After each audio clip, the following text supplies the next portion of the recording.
Hello friends, this is Pinky. Welcome to logical thinking. I hope आप सब अच्छे होंगे, मस्त होंगे, तंदुरुस्त होंगे। आज का हमारा टॉपिक है मैट्रिक्स। मैट्रिक्स में हम आज ट्रांसपोज करेंगे। ये मेरी सेकंड वीडियो है। आई होप आपने इसकी फर्स्ट वीडियो देख ली होगी, जो कि बिल्कुल ही बेसिक भी थी और साथ में उसको समझना भी बहुत ज़रूरी था, क्योंकि उसमें काफ़ी चीज़ें इंपॉर्टेंट थी। जो टाइप ऑफ मैट्रिक्स है ना, वो मोस्ट इंपॉर्टेंट है। वहाँ से भी आपको एक या दो क्वेश्चन देखने को मिल जाते हैं।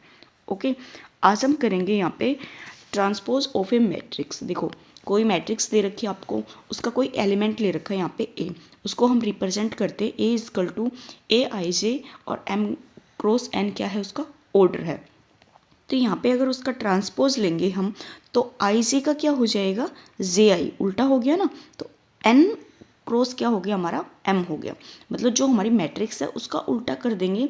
अगर हम बात करें स्मॉल लैंग्वेज में, जो हमारी रो है उसका कॉलम हो जाएगा। ओके, तो यहाँ पे देखो ए मैट्रिक्स दे रखी है, तो ये जो रो है इसका देखो हमने यहाँ पे क्या बना दिया, कॉलम बना दिया। तो ये क्या कहलाता है, ट्रांसपोज। ट्रांसपोज को हम एक की पावर टी भी लिख सकते हैं और एक पर यहाँ पे ऐसे डैश भी लगा सकते हैं। ये हम पे डिपेंड करता है कि हम इसको कैसे शो करते हैं। दोनों ही तरीके से शो कर सकते हैं वैसे तो। ओके, तो ये सेकंड वाली जो रो थी इसका भी हमने क्या बना दिया, कॉलम बना दिया। अब देखो यहाँ पे 2 क्रॉस 3 था और यहाँ पे क्या हो गया, 3 क्रॉस 2 हो गया, क्योंकि यहाँ पे कितनी रो होगी हमारी 3, यहाँ पे कितनी रो थी 2, तो उल्टा हो गया ना। जस्ट मैंने आपको ये बताया है। ओके, नेक्स्ट देखते हैं। नेक्स्ट दे रखा है property of A transpose. Transpose की जो प्रॉपर्टी है वो भी काफ़ी इंपॉर्टेंट है। ए का अगर ट्रांसपोज लेते हैं तो वो हमेशा ए होता है। ये आप करोगे तब भी देख लोगे। ओके, ए और प्लस बी, ए प्लस माइनस बी का होल पावर क्या है, यहाँ पे टी है। टी का मतलब ट्रांसपोज है, तो यहाँ पे हम सेपरेट कर सकते हैं ईजिली, कोई प्रॉब्लम नहीं है।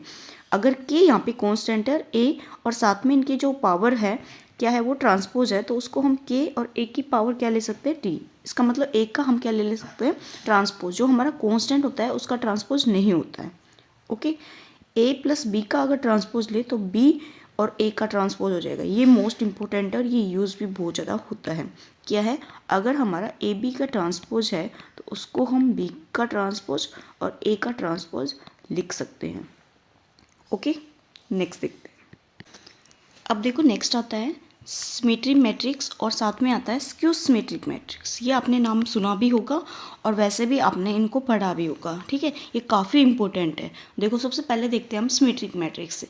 ए is a symmetric if A का अगर हम ट्रांसपोज ले तो वो हमें क्या मिलना चाहिए, ए, तब तो वो क्या है आपका सिमेट्रिक मैट्रिक्स। और आप इसको क्या कह सकते हो, ए आई जे इक्वल होना चाहिए जे आई के, और फॉर ऑल आई जे के लिए। ओके, ये किसका है, सिमेट्रिक का। और स्क्यू सिमेट्रिक क्या होता है, इस मैट्रिक्स इज स्क्यू सिमेट्रिक्स। अगर हम ए का ट्रांसपोज ले तो वो हमारा क्या आना चाहिए, माइनस ए। माइनस ए, यहाँ पे क्या था, अगर ए का ट्रांसपोज लें तो वो हमारा प्लस ए आ रहा था, और यहाँ पे क्या है, माइनस ए। आई जे माइनस का क्या आएगा, जे आई आ जाएगा फॉर ऑल आई जे के लिए। ये मोस्ट इंपॉर्टेंट है। ओके, ये जो मैंने ब्रैकेट में लिया है ना, ये दोनों ही इस वर्ड को मतलब जो वर्ड है इसको क्लियर करें। सिमेट्रिक का मतलब होता है एक अगर हम ट्रांसपोज लेते हैं तो वो हमारा ए आना चाहिए। स्क्यू की बात करें तो ए का ट्रांसपोज लेते हैं वो हमारा माइनस ए आना चाहिए। ओके, यहाँ पे देखो मैट्रिक्स दे रखी है। मैट्रिक्स में जब भी हम सिमेट्रिक निकालते हैं या स्क्यू सिमेट्रिक निकालते हैं, या आप कह सकते हो एक तरीके से ट्रांसपोज निकालते हो, तो हमेशा एलिमेंट है ना डायगोनल के, वो कभी भी चेंज नहीं होते। जो नॉन डायगोनल है ना, ये चेंज होते हैं। ओके, अब देखो यहाँ पे एक मैट्रिक्स दे रखी है। इसमें आपने एक चीज़ नोटिस की होगी, जो डायगोनल एलिमेंट है ना स्क्यू सिमेट्रिक के, वो क्या दे रखे हैं यहाँ पे, 0। तो जो the diagonal element of A skew symmetric always 0। अगर हमारी स्क्यू सिमेट्रिक बन रही है कोई भी, तो वो हमेशा क्या होंगे, उसके डायगोनल 0 होंगे। ये हमें याद होना चाहिए। ओके, नेक्स्ट देखते हैं। नेक्स्ट देखो, यहाँ पे एक क्वेश्चन दे रखा है, ए और B are symmetric then A B और B A is. A B हमारा क्या दे रखा है, यहाँ पे सिमेट्रिक दे रखा है। तो सिमेट्रिक का मतलब क्या है, ए का अगर हम ट्रांसपोज लें तो वो हमारा क्या आना चाहिए, ए। बी का अगर हम ट्रांसपोज लें तो वो हमारा बी आना चाहिए। तो यहाँ पे ये दे रखा है, तो ए बी प्लस बी ए का अगर हम ट्रांसपोज लेंगे तो क्या आएगा, ए बी का ट्रांसपोज प्लस में बी ए का ट्रांसपोज। अलग अलग करेंगे तो अब देखो, बी का ट्रांसपोज और ए का ट्रांसपोज हो जाएगा। यहाँ पे ए का ट्रांसपोज और बी का ट्रांसपोज हो जाएगा। अब देखो बी के ट्रांसपोज को बी और ए के को ए लिख सकते हैं, तो यहाँ पे बी ए हो जाएगा प्लस में ए बी हो जाएगा। अगर आप ध्यान से देखोगे तो जो लेके चले थे वही हमारा सेम आ गया, तो इसका मतलब ए का अगर मान लो पूरी मैट्रिक्स ए थी, उसका ट्रांसपोज ए आ गया, तो ये हमारा क्या है, सिमेट्रिक मैट्रिक्स। ऑप्शन नंबर हमारा ए हो जाएगा। अगर यहाँ पे माइनस ए आता, क्या आता, माइनस ए आता, तो ये हमारा स्क्यू हो जाता। ओके, नेक्स्ट देखते हैं। नेक्स्ट भी क्वेश्चन दे रखा है, ए और बी आर स्क्यू सिमेट्रिक्स, देन आपके क्या दे रखी है, ए और बी स्क्यू सिमेट्रिक्स है, तो ए का ट्रांसपोज हमारा माइनस का ए आएगा और बी का अगर ट्रांसपोज लेंगे तो माइनस का बी आएगा, क्योंकि स्क्यू सिमेट्रिक्स है। ओके, तो ए बी का ट्रांसपोज माइनस ए का ट्रांसपोज और बी का, तो ए बी का ट्रांसपोज क्या आएगा, माइनस बी, तो माइनस आ जाएगा, माइनस ए का ट्रांसपोज क्या आएगा, minus minus minus plus A B, तो देखो ये प्लस है ये माइनस, तो क्या हो गया, ज़ीरो, तो ये क्या आ गया, हमारी नल मैट्रिक्स आ गई। ओके, नेक्स्ट देखते हैं। A is a symmetric, B is a skew symmetric. A is a symmetric, तो ए का ट्रांसपोज हमारा ए आएगा, बी का ट्रांसपोज हमारा क्या आएगा, माइनस बी। ठीक है, इसने एक गिवन दे रखा है, तो यहाँ पे हमें क्या निकालना है, ए बी प्लस ए का ट्रांसपोज और बी का ट्रांसपोज, ए बी आ जाएगा, और ए का ट्रांसपोज हमारा ए आएगा, बी का ट्रांसपोज माइनस का बी आएगा, तो ए बी माइनस क्या हो जाएगा, ए बी, तो ये भी हमारा क्या हो गया, ज़ीरो। जीरो है तो इसका मतलब हम इसको क्या बोलेंगे, नल मैट्रिक्स। ओके, नेक्स्ट देखते हैं। नेक्स्ट देखो क्या दे रखा है, every square matrix of N order can be represented as the sum of symmetric and skew symmetric matrix. कोई भी हम अगर हमारी स्क्वायर मैट्रिक्स है तो हम उसको रिप्रेजेंट कर सकते हैं सिमेट्रिक में भी, उनके सम को सिमेट्रिक में भी और स्क्यू सिमेट्रिक मैट्रिक्स में भी।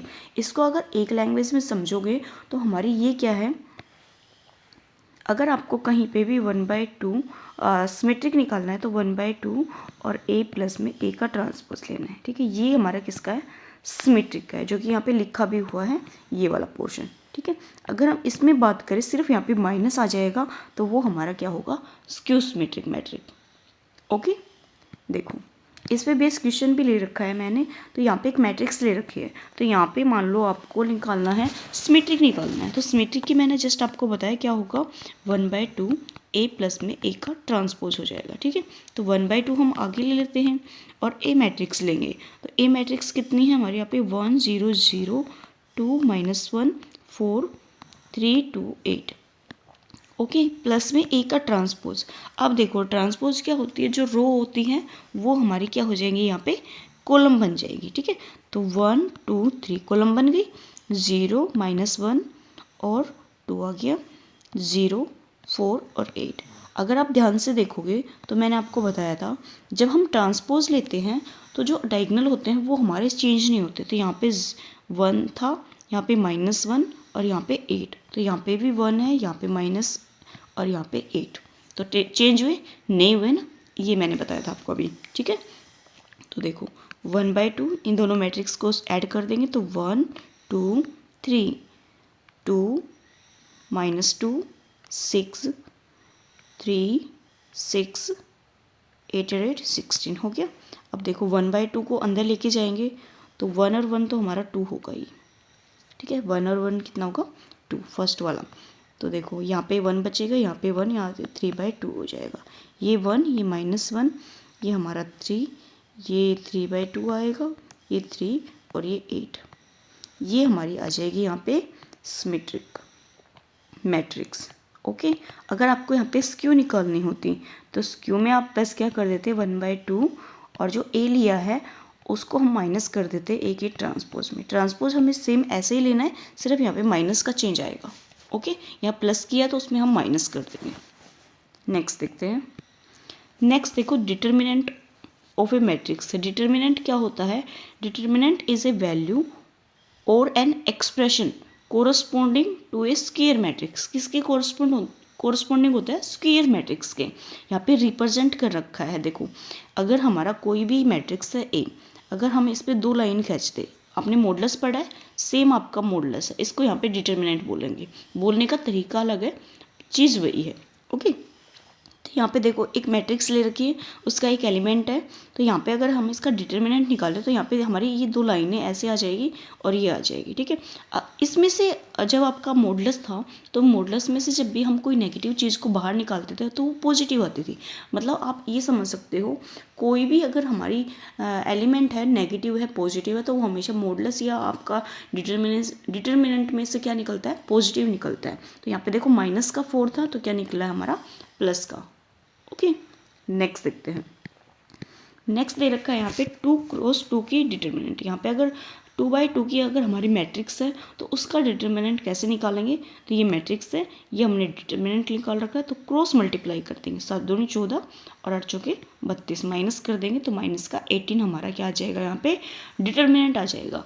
ये आपका डायरेक्ट क्वेश्चन भी दे सकता है, ठीक है। अगर हमारे यहाँ पे 3 क्रॉस 3 की अगर मैट्रिक्स आती है, उसका अगर हमें यहाँ पे डिटर्मिनेंट निकालना हो तो हम कैसे निकालेंगे। ये इजी नहीं है, ये वाला थोड़ा सा लेंथी पड़ेगा और इसको समझना बहुत ज़्यादा इम्पोर्टेंट है। ओके, तो जब हम डिटर्मिनेंट की बात करेंगे तो यहाँ पे हम निकालेंगे माइनर निकालेंगे, जिसको हम MIJ से रिप्रेजेंट करते हैं। ओके, तो मैं आपको 3 तो एक साथ बता देती हूँ, फिर उसके बाद डायरेक्ट बताऊँगी। ओके, तो देखो सबसे पहले M11 निकालते हैं। M11 का मतलब है ये रो चली जाएगी और ये कॉलम चला जाएगा। तो ये फर्स्ट एलिमेंट निकाले ना, तो इसके फर्स्ट की हमारी रो जाती है, फिर कॉलम जाता है, ठीक है। तो यहाँ पे क्या आ जाएगा हमारा 0 2 -1 1। ओके, अब देखो क्रॉस मल्टीप्लाई करेंगे तो 1 से करेंगे तो 0 हो जाएगा, 2 से करेंगे तो प्लस का हमारा 2 आ जाएगा। अब बात करें M12 की, तो क्या होगा देखो, अब देखो ये वाला एलिमेंट है ना -1, तो ये वाली रो चली जाएगी और ये कॉलम चला जाएगा। तो यहाँ पे क्या बचेगा 4 3 -1 1। अब मल्टीप्लाई करेंगे तो देखो 4 से करेंगे तो कितना आ जाएगा 4 और -3 कितना आ गया 7। नेक्स्ट अगर बात करें M13 की, तो देखो M3 का मतलब हमारा एलिमेंट कौन सा है, ये वाला, तो ये रो जाएगी, ये कॉलम जाएगी। तो यहाँ पे क्या बच जाएगा हमारा 4 3 0 और 2। मल्टीप्लाई करेंगे तो देखो यहाँ पे कितना जाएगा 8 आ जाएगा, क्योंकि यहाँ पे करेंगे तो 3 की 0 आ जाएगी। तो ये हमारा निकालने का तरीका है माइनर। इसको हम बोलते हैं 3/3 की अगर डिटर्मिनेंट निकालने हैं तो इसको बोलते हैं माइनर।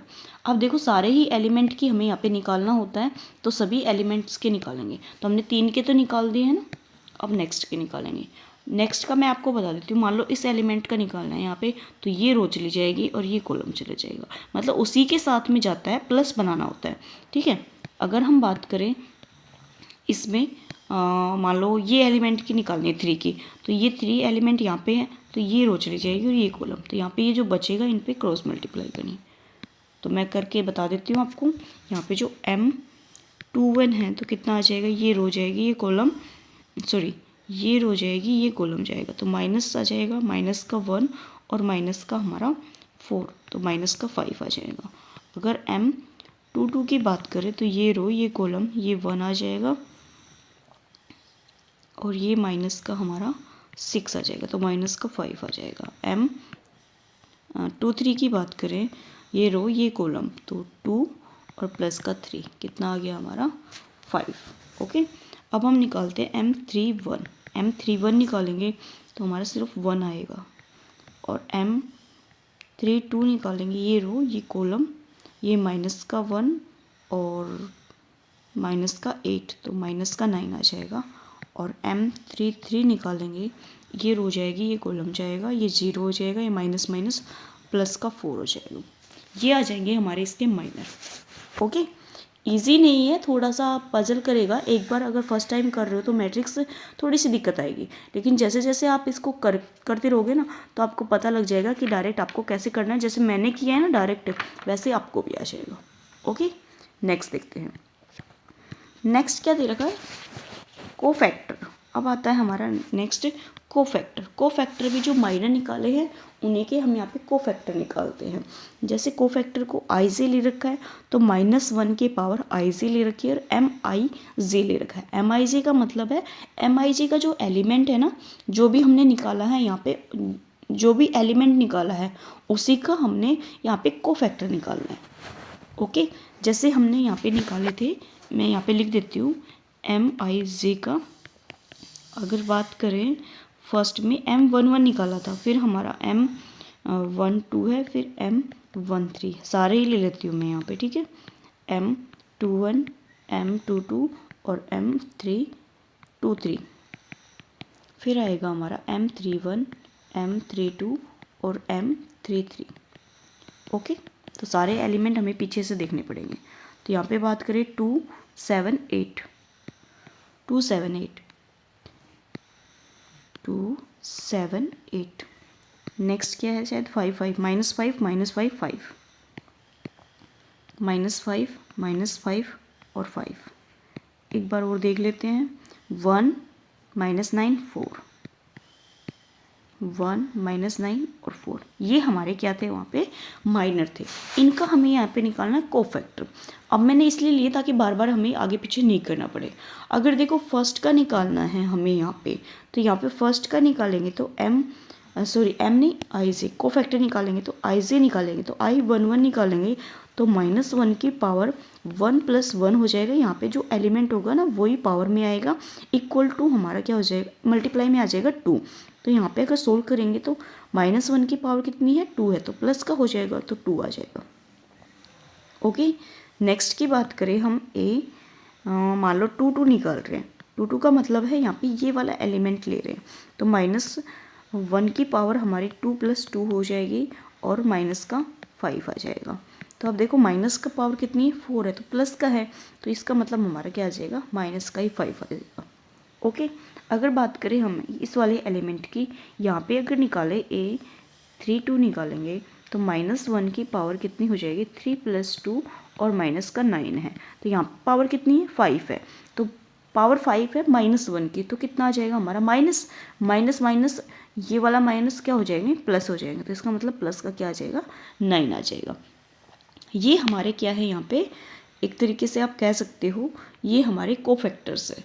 माइनर आपको पता होना चाहिए कोफैक्टर के लिए, अगर माइनर नहीं पता है तो आपको प्रॉब्लम आएगी, इसलिए माइनर को आपको पता होनी चाहिए। ओके, नेक्स्ट देखते हैं। नेक्स्ट देखो, यहाँ पे क्वेश्चन दे रखे हैं, वैसे तो इनकी डायरेक्ट आंसर हैं, बट मैं आपको एक बार बता देती हूँ। यहाँ पे देखो जो मैट्रिक्स ली थी ना, हम उसी के एलिमेंट लेते हैं। यहाँ पे A11 है, तो A11 का क्या मतलब है, और A11 का मतलब है जो एलिमेंट है मैट्रिक्स में वो, और A31 का मतलब है जो हमारा कोफिशिएंट है। तो यहाँ पे देखो A11 A12 और A13 हम तीनों ही ले लेते, बार बार हमें आगे पीछे ना करना पड़े। तो यहाँ पे देखो हम बात करें A11 A12 और A3, ये है हमारे यहाँ पे, तो कितना है, 1 -1 और 2। ओके, यहाँ पे 1 है, यहाँ पे 1 है, और यहाँ पे हमारा -2 है, यही था, मैं तो भूल गई, कोई बात नहीं, नेगेटिव हमारा माइनस है, तो यहाँ पे ये नेगेटिव है, ये हमारा क्या है, पॉजिटिव। ओके, अब देखो 3 1 का मतलब है जो कोफिशिएंट है, तो 3 1 का जो कोफिशिएंट था, इसका मतलब 3 1 हमारा यहाँ पे है, ठीक है, ये वाला। तो अगर इसका हम यहाँ पे क्या निकालें, कोफिशिएंट निकालें, तो यहाँ पे क्या आएगा, -1 की पावर हमारी 4 और 1 आ जाएगा, तो इसका मतलब 1 ही आएगा, ठीक है, क्या आएगा हमारा, 1 आएगा। तो यहाँ पे मल्टीप्लाई में 1 लिख देते हैं, प्लस है 3 2 हमने निकाला था ना, 3 2 हमने निकाला था, हमारा प्लस का 9 आया था, तो यहाँ पे क्या था, 9, फिर प्लस है, और यहाँ पे 3 3 क्या है, 3 3 चेक करो, 3 3 हमारा 4 है, और यहाँ पे अगर पावर की बात करें तो 3 3 हमारा क्या हो जाएगा, प्लस हो जाएगा, तो 4 ही आएगा, क्या आ गया हमारे यहाँ पे, 4 आ गया। अब देखो यहाँ पे 1 आ गया, यहाँ माइनस का 9 और यहाँ पे 8, अगर हम इनको ऐड करते हैं तो हमारा क्या आ गया, यहाँ पे 0 आ गया। तो यही चीज़ थी, अगर हमें कोई भी रो दे रखी है और कोई भी कॉलम दे रखा है, ठीक है, और साथ में हमें कोई भी रो का, एक का मतलब हमें मैट्रिक्स दे रखे हैं, मैट्रिक्स के एलिमेंट दे रखे हैं किसी भी रो के, और साथ में हमें रो हमारी ऐसे होती है ना, तो किसी भी रो के एलिमेंट दे रखे हैं, और साथ में हमें किसी भी रो के क्या दे रखे हैं, यहाँ पे कोफैक्टर दे रखे हैं, अगर हमको हम प्लस करते हैं तो वो हमेशा हमारा 0 आता है। जैसे आपको यहाँ पे दे रखा है A21 A11 A22, यहाँ पे 2 2 आएगा, और ये भी हमारा क्या हो जाएगा, यहाँ पे 0 हो जाएगा। ओके, ये डायरेक्ट है, बस मैंने आपको ये निकाल के दिखाया है। नेक्स्ट देखते हैं। नेक्स्ट देखो प्रॉपर्टी आती है। प्रॉपर्टी क्या है, if we multiply element of any row and column with the any row and column and they have are added up there is zero. ये जस्ट मैंने आपको बताया, कोई भी रो दे रखी है, कोई भी कॉलम दे रखी है और उनकी मल्टीप्लाई दे रखी है रो और कॉलम की, और साथ में उनको ऐड करना है, तो आपका क्या होगा, यहाँ पे ऐड करने पे ज़ीरो आएगा। ओके, यहाँ पे जैसे आपको ये दे रखा है, इसमें और उसमें डिफरेंस है। यहाँ पे तो क्या था, वहाँ पे तो एनी रो और एनी कॉलम दे रखी थी, यहाँ पे क्या दे रखा है, जो हमारे एलिमेंट हैं वो एक ही रो के दे रखे हैं। अगर आप बात करें यहाँ पे कोफैक्टर की, तो वो भी हमारे सेम ही दे रखे हैं, तो वो हमेशा क्या निकलेगा, ए का डिटर्मिनेंट निकलेगा।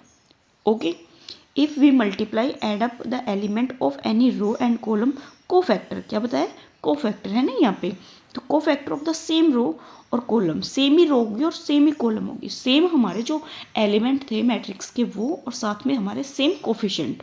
ठीक है, कोफिशिएंट नहीं सॉरी कोफैक्टर, ये मैंने शायद इसमें भी कोफिशिएंट ही बोला था, कोफैक्टर। कोफैक्टर क्या होंगे हमारे यहाँ पे मैट्रिक्स के ही होंगे। ओके, और वो क्या आएगा, हमारा ए का डिटर्मिनेंट आएगा।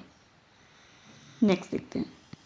नेक्स्ट देखो, एक मैट्रिक्स दे रखी है यहाँ पे, एग्जाम्पल के थ्रू समझा रखे हैं, यहाँ पे 3/3 की है, that will be the value of, यहाँ पे ये निकालना है, तो ये क्या हो जाएगा हमारा ए का मैट्रिक्स, क्योंकि एक ही रो दे रखी है और एक ही हमारे कोफैक्टर दे रखे, तो ये हमेशा एक ही आ जाएगा। यहाँ पे एक मैट्रिक्स दे रखी है और इसका क्या निकालना है, determinant.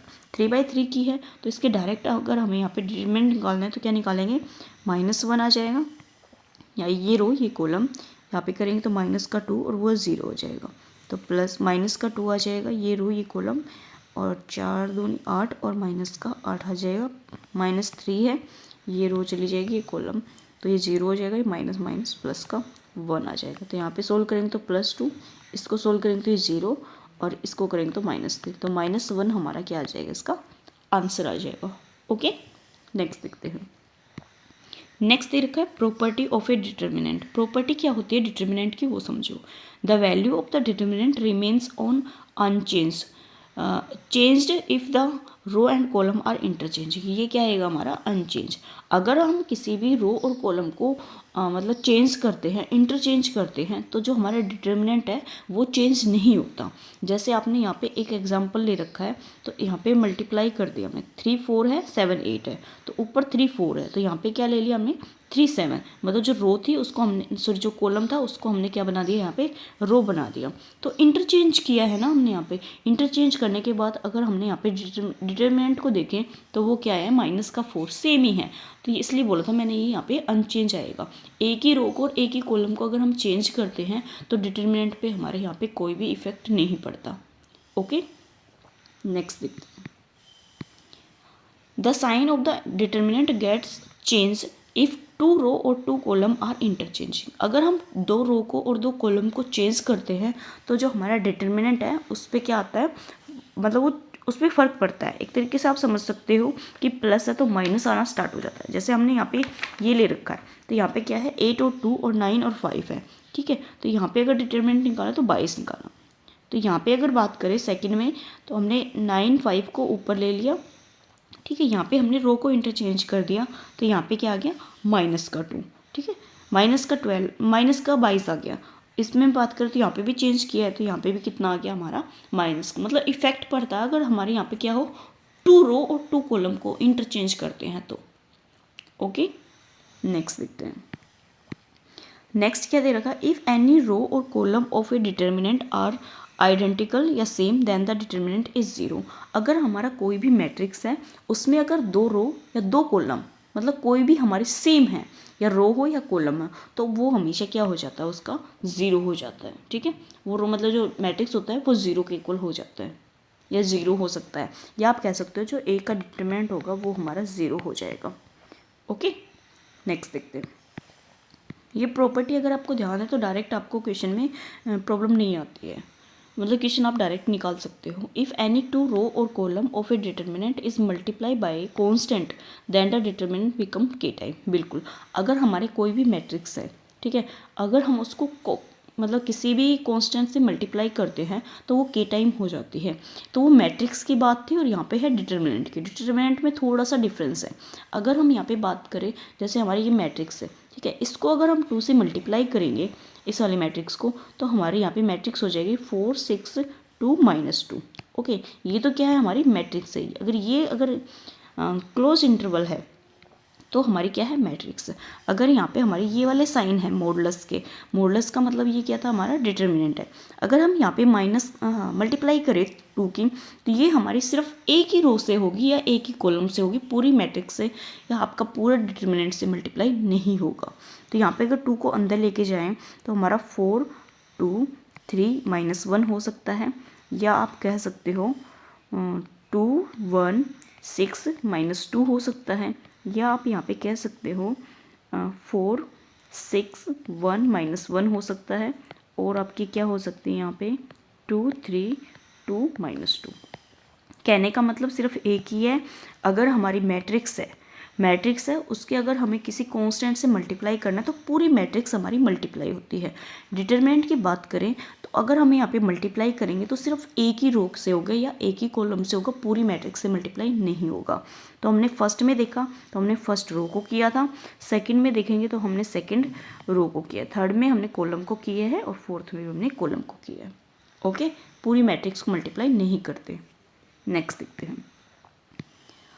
If A is a square matrix of N order then, A अगर हमारी स्क्वेयर मैट्रिक्स है और उसका ऑर्डर क्या है हमारा एन, तो यहाँ पे के ए की पावर क्या हो जाएगी, के की पावर एन और ए हो जाएगा। ये तो डायरेक्ट है, ये आपको समझ में भी आता होगा। ठीक है, यहाँ पे एन जो है वो ऑर्डर बताता है, मैट्रिक्स का जो ऑर्डर होगा उसी हिसाब से हमारा एन आ जाता है। नेक्स्ट देखते हैं, अब हमारे आते हैं यहाँ पे क्वेश्चन, देखो A is square matrix of order 7 with A का डिटर्मिनेंट यहाँ पे -2 है, देन बी का हमारा, देन हमें निकालना है यहाँ पे ये वाला। तो यहाँ पे मॉडुलस है, मॉडुलस नहीं बोलते इसको, डिटर्मिनेंट -2a है। जस्ट मैंने आपको बताया, इसको ओपन करेंगे तो -2 की पावर कितनी आ जाएगी, जो ऑर्डर होगा, ऑर्डर हमारा 7 है और साथ में हमारा ए का डिटर्मिनेंट आ जाएगा। तो 2 की पावर -7 है, ए का डिटर्मिनेंट भी हमारा -2 है, तो यहाँ पे हो जाएगा -2 की पावर 8। ओके, 8 है तो इसका मतलब प्लस में आएगा, 8 को करेंगे 2 की पावर 256 हमारा आंसर हो जाएगा। ओके, नेक्स्ट देखते हैं, यहाँ पे 4/4 की है, ए का डिटर्मिनेंट दे रखा और आपको इसको ओपन करना, तो यहाँ पे -2 ए का डिटर्मिनेंट है, इसको ओपन करेंगे तो -2 की पावर, यहाँ पे डिटर्मिनेंट क्या आएगा, ऑर्डर देखो यहाँ पे कितना है 4 का है, तो इसका मतलब यहाँ पे 4 आ जाएगा। ओके, उसके बाद क्या करेंगे, ए का डिटर्मिनेंट, ए के डिटर्मिनेंट की बात करें तो -2 की पावर 4 और ए का डिटर्मिनेंट -3 है, तो यहाँ पे कितना आ जाएगा हमारा, 2 की पावर 4 है तो पॉजिटिव आएगा तो 16 आ जाएगा, और यहाँ पे कितना आ जाएगा -3, तो मल्टीप्लाई करेंगे तो -48 हमारा आंसर हो जाएगा। ओके, छोटे छोटे क्वेश्चन होते हैं, बस आपको करने का तरीका आना चाहिए। यहाँ पे देखो 3/3 की है, ठीक है, सॉरी यहाँ पे क्या दे रखा है, जो आइडेंटिटी मैट्रिक्स दे रखा है, तो आइडेंटिटी जो मैट्रिक्स होता है मतलब एन का मतलब है यहाँ पे ऑर्डर, किसी भी ऑर्डर की हो तो उसका अगर हम यहाँ पे डिटर्मिनेंट निकालें तो वो हमेशा 1 होता है। ओके, तो यहाँ पे इसको ओपन करेंगे तो -3 की पावर तो कितनी हो जाएगी यहाँ पे 5, क्योंकि 5 ऑर्डर की है, और यहाँ पे क्या आ जाएगा, आई का डिटर्मिनेंट आ जाएगा। या आप यहाँ पे क्या लिख सकते हो, और में -3 की पावर आपकी 5 हो जाएगी, और ए का डिटर्मिनेंट भी आप क्या लिख सकते हो, यहाँ पे 5 लिख सकते हो। ओके, इसको अगर ओपन करोगे -3 की पावर 5 है, ठीक है, तो यहाँ पे तो -3 की पावर 5 ही आएगा, ये 1 हो जाएगा, तो माइनस आएगा क्योंकि 5 है तो माइनस आएगा, और इसका कितना आ जाएगा 243 हमारा आंसर हो जाएगा।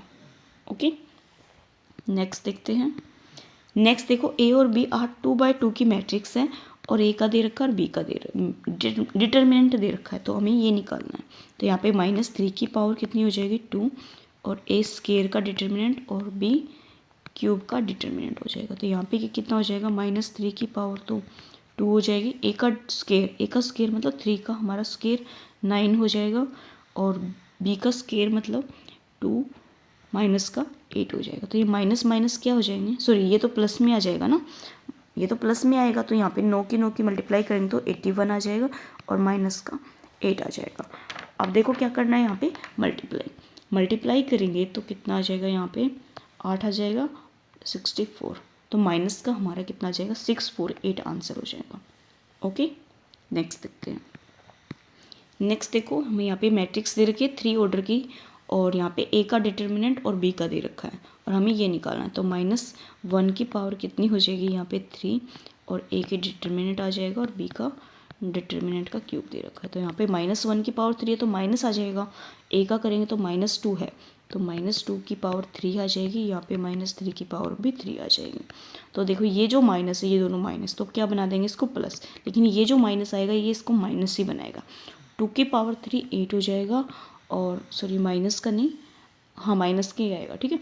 और 3 की पावर 3 हमारा कितना आएगा 27 आ जाएगा, ठीक है। तो माइनस का 216 हमारा आंसर हो जाएगा।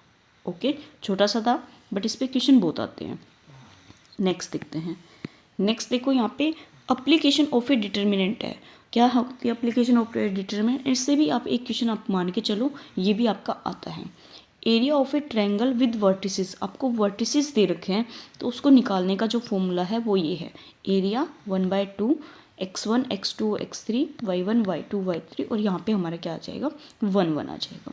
Equation of the line passes through, अगर हमारी जो लाइन है वो पास हो रही है किन्हीं भी दो पॉइंट से, तो उसको जो निकालते हैं वो इस तरीके से निकालते हैं। ओके, और ये हमारा इक्वल होता है 0 के, इस चीज़ का भी हमें पता होना चाहिए।